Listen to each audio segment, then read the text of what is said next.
Halo anak-anak, bertemu kembali bersama Miss Maria. Kali ini kita akan membahas pelajaran tematik, tema 3, subtema 2, pembelajaran 2. Tujuan dari pembelajaran kita kali ini yaitu supaya siswa dapat mengetahui gangguan pencernaan, memahami pengobatan pada gangguan pencernaan, mengenal ciri-ciri iklan pada media elektronik, kemudian anak-anak dapat mengetahui properti pada tari daerah. Yang pertama, langsung saja kita ke gangguan sistem pencernaan. Nah, gangguan sistem pencernaan yang pertama yaitu wasir. Wasir adalah gangguan pencernaan yaitu pembengkakan pembuluh darah di sekitar atau di dalam anus.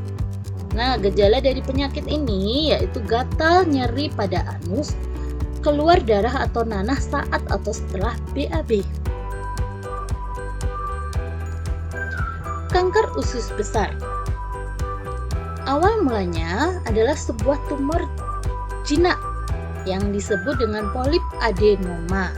Namun seiring waktu polip tersebut berkembang menjadi ganas. Yang ketiga, gangguan sistem pencernaan penyakit batu empedu.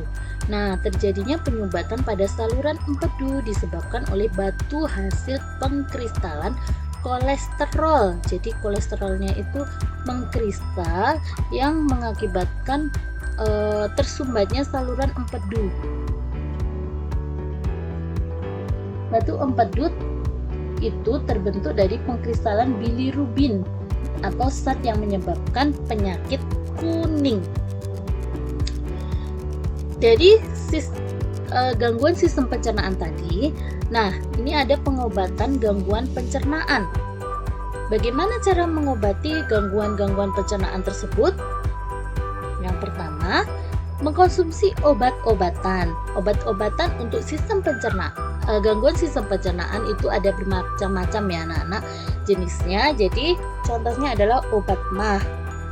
Obat MAH misalnya antasida, penghambat histamin, dan jenis penghambat pentaproton yang meredakan nyeri pada lambung.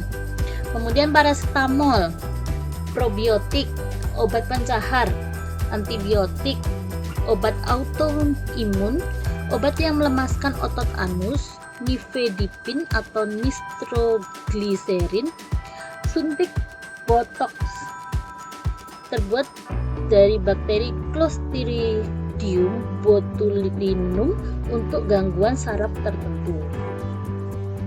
Nah, itu tadi sistem gangguan pencernaan. Gangguan sistem pencernaan dan penanganannya yaitu melalui minum obat-obatan tentunya yang dianjurkan oleh dokter ya anak-anak. Jadi apabila kalian mengalami keluhan-keluhan seperti yang sudah kita pelajari sebelumnya, lebih baik segera pergi ke dokter ya untuk mendapatkan obat-obat yang sesuai. Kita lanjutkan ke muatan bahasa Indonesia yaitu ciri-ciri iklan elektronik. Jika di pembelajaran 1 kita belajar tentang macam-macam iklan, nah ini adalah ciri-ciri iklan elektroniknya. Yang pertama, disampaikan secara elektronik dalam bentuk audio dan ada juga yang video dan audio.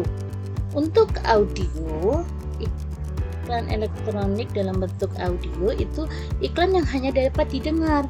Contohnya iklan radio. Berikut iklannya ya. Sarapan yuk dengan Energen. Kenapa perlu Energen tiap hari, Mah? Karena Energen lebih dari susu. Karena Energen lebih dari susu, Energen sarapan super.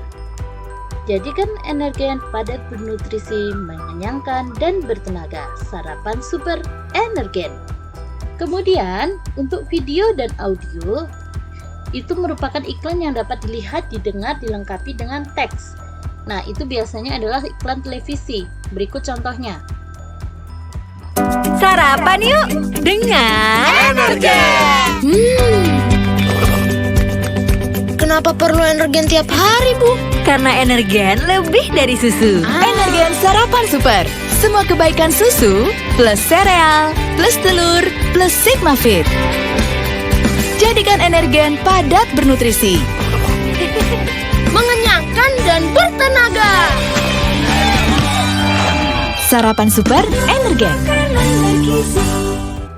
Nah, itu tadi contohnya ya anak-anak. Kita lanjutkan. Ciri-ciri yang kedua yaitu disampaikan dalam waktu singkat. Yang ketiga, bahasa formal atau non-formal. Yang keempat, kalimat singkat dan padat. Kemudian yang kelima, intonasinya harus tepat. Yang keenam, gaya bahasa mudah dipahami dan persuasif. Persuasif artinya mempengaruhi seseorang agar tertarik pada produk yang diiklankan.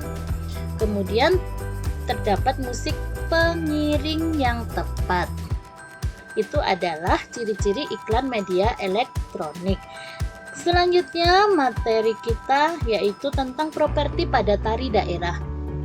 Yang dimaksud dengan properti adalah alat yang digunakan sebagai media pementasan tari. Fungsi properti pada tari yaitu menambah keindahan, kemudian menambah estetika sebuah tarian. Itu adalah fungsi dari properti tari ya anak-anak.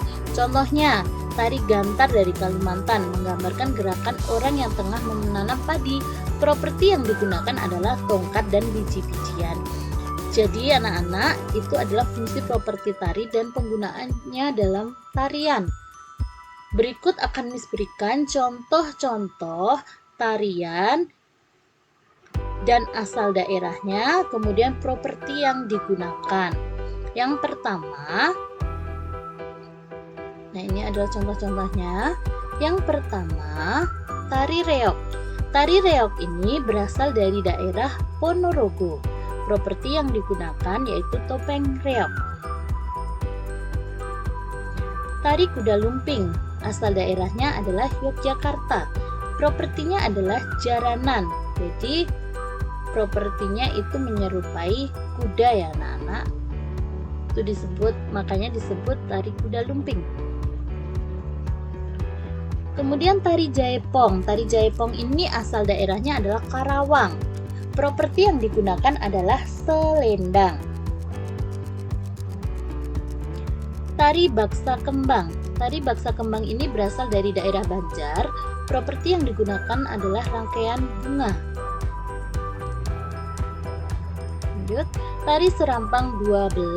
Tari serampang 12 ini berasal dari daerah Deli Serdang. Properti yang digunakan yaitu sapu tangan. Tari merak. Tari merak ini berasal dari daerah Pasundan. Properti yang digunakan adalah mahkota. Nah, tari kancet papatai. Asal daerahnya yaitu Kalimantan Timur. Properti yang digunakan seperti mandau dan kelembit. Lanjut. Tari gantar. Tari gantar ini berasal dari daerah Kalimantan Timur. Properti yang digunakan tongkat kayu, bambu, hiasan kepala. Kemudian tari baris cengkedan. Asal daerahnya adalah Bali. Properti yang digunakan adalah berbagai macam senjata. Ya, ada yang menggunakan panah, perisai, gelung hingga tombak. Nah, itulah anak-anak materi yang bisa Miss sampaikan pada pembelajaran kali ini. Semoga apa yang Miss sampaikan dapat kalian pahami ya. Tetap semangat belajar, jaga kesehatan, dan sampai jumpa.